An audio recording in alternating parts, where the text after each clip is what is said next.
नमस्कार. तर आज आपण रसशास्त्र व भेषज कल्पनामधील पेपर 1 मधील चतुर्विध रसायन हा टॉपिक बघणार आहोत.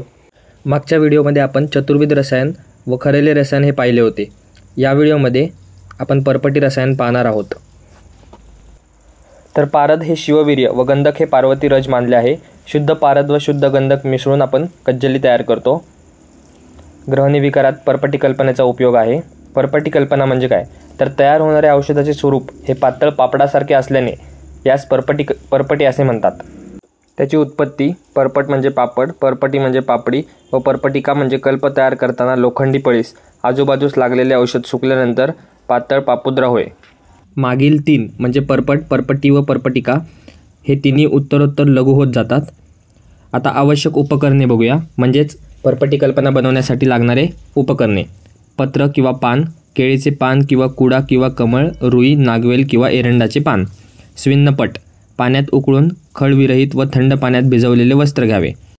पळी, लोखंडी किंवा तांब्याची आडव्या दांड्याची पळी, उभ्या दांड्याची नसावी. संपुट, गोमय किंवा म्हशीचे शेण किंवा चिखल किंवा कागद. तपेली व पाणी, बोर किंवा खैराच्या लाकडाचा कोळसा व शेगडी व गोघृत. ही तर झाली उपकरणे. आता निर्माण विधी पाहूयात. ह्यामध्ये 2 विधी सांगितले आहेत. त्यातील पहिला म्हणजे ग्रंथोक्त. एक लोखंडी किंवा तांब्याची पळी घ्यावी, त्याच्यामध्ये गोघृत लावावे, नंतर शुद्ध गंधक घालावा. बोर किंवा खैराच्या लाकडांचा कोळशात अग्नी द्यावा.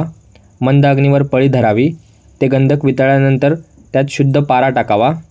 लोखंडी किंवा लाकडी सळईने ते मिश्रण मिक्स करावे. मिश्रण हे केळीच्या पानावर ओतून परपटी तयार होते. आता दुसरा विधी. त्यामध्ये गाईचे शेण मळावे. मळलेला गोळा 2 भाग करावे. एक जमिनीवर ठेवावा, दुसरा कागदावर ठेवावा. केळीचे 2 पाने घ्यावी, त्यांच्या पृष्ठास गोघृत लावावे. त्यानंतर लोखंडी पळीत गोघृत घेऊन त्यात कज्जली करावी. मंद अग्नी द्यावा. कज्जली ही वितळू लागते. ते मिश्रण शेणावर व केळीच्या पानावर ओतावे व त्यावर दुसरे तूप लावलेले केळीचे पान ठेवावे. त्यास हलकासा दाब देऊन वर शेण लावावे. परपटी तयार होते. आता परपटी सिद्धी परीक्षा पाहूयात.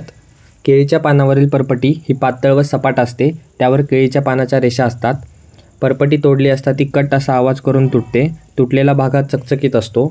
जर परपटीत पारा असेल व ते व्यवस्थित बद्ध झाला नसेल तर परपटी सुवर्णावर घासताच पारदाचा मुलामा सोन्यावर चढतो.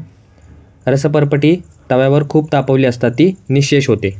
ही झाली परपटी सिद्धी परीक्षा. आता परपटी पाक परीक्षा बघूया. म्हणजेच परपटी तयार करताना वापरलेले तुपाचे प्रमाण व दिला जाणारा अग्नी यावरून त्याचे 3 प्रकार पडतात: मृदू पाक, मध्यम पाक व खरं पाक. मृदू पाक म्हणजे पळीवर कज्जलीबरोबर तूप प्रमाण जास्त व पुरेसे अग्नी न मिळाल्यास बोटांमध्ये धरताच तुटते, टिकाऊ होत नाही. मध्यम पाक म्हणजे योग्य तूप प्रमाण व पुरेसा अग्नी मिळाल्यास मध्यम पाक होतो. पापडाप्रमाणे पातळ, चकचकीत, तोडल्यावर कट असा आवाज, प्रशस्ततम व टिकाऊ असते. खरं पाक, गोघृत प्रमाण कमी व अग्नी प्रमाण जास्त असल्यास त्याला खरपाक असे म्हणतात. अतिशय टणक, वृक्ष, तांबूस वर्णाचे, त्याज्य व विषाप्रमाणे असते. सिलेबस कॉपीनुसार परपटी कल्पनामध्ये लोह परपटी व शुद्ध परपटी हे 2 उदाहरणे दिले आहेत. त्यापैकी लोह परपटी म्हणजेच पारद, गंधक व लोहचूर्ण. शुद्ध पारा व शुद्ध गंधक समभागात घ्यावे. निश्चंद्र कज्जली तयार करावी. त्यामध्ये शुद्ध लोहचूर्ण पारदासमान टाकावे व नंतर परपटी तयार करावी. त्याचे उपयोग: ग्रहणी, आमजशूल, अतिसार, पांडुरोग, उदावर्त, कामला, प्लीहावृद्धी, अग्निमांद्य, आमवात, कुष्ठ. तसेच रसायन योगसुद्धा आहे. मात्रा 1 ते 15 गुंजा व अनुपान रोगानुसार. नेक्स्ट श्वेत परपटी. त्याचे कंटेंट: कलमी सोरा, तुरटी व नवसागर. शुद्ध कलमी सोरा 16 भाग घ्यावा. शुद्ध तुरटी 8 भाग व शुद्ध नवसागर 1 भाग. या तिघांचे सूक्ष्म मिश्रण बनवावे. त्यास मातीच्या शराबात मिश्रण ठेवावे. निर्धूम जळणाऱ्या कोळशाचा अग्नी द्यावा. वितळल्यावर पिवळा द्राव तयार होतो. त्या द्रावाला कदलीपत्रावर विधिवत परपटी बनवावी. ह्याचा उपयोग: मूत्रकृच्य, मूत्राघात, मूत्राश्मिरी.